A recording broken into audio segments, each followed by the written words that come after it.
హైదరాబాద్ లో త్వరలోనే automated puzzle parking అందుబాటులోకి రానుంది. నగరంలో 28% మంది ప్రజలు రోజువారీ రాకపోకలు సాగిస్తున్నారు. ఇందులో మెట్రో వినియోగదారుల వాటా 3% ఉంది. వ్యక్తిగత వాహనాల వాటా పెరుగుతున్నట్లు హెచ్ఎండిఏ లీ అసోసియేట్స్ తో చేపట్టిన సర్వేలో వెల్లడించారు. రోజురోజుకు పెరుగుతున్న ట్రాఫిక్ సమస్యకు మెట్రో సేవలు విస్తరించడమే పరిష్కారమని నిపుణులు చెబుతున్నారు. హైదరాబాద్ మెట్రోపాలిటన్ ఏరియాలో 2050 నాటికి ఏ ప్రాంతంలో మెట్రో అవసరం ఉంది అన్న నివేదికను సమగ్ర రవాణా ప్రణాళికలు హెచ్ఎండిఏ లీ అసోసియేట్స్ తో కలిసి రూపొందించింది. 30 మార్గాల్లో మెట్రో రైల్ విస్తరణ ప్రణాళికలు ఉన్నాయి.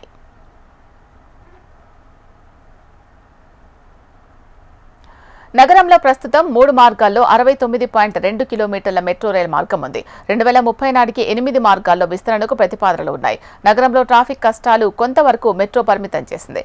ఇప్పుడు ఆ సమస్య శివారు ప్రాంతాలు ఎదుర్కొంటున్నాయి. ట్రాఫిక్ స్టడీ ఆధారంగా దశలవారీగా అవసరమయ్యే మెట్రో రైలు మార్గాలను సీఎంపీలో ప్రతిపాదించారు.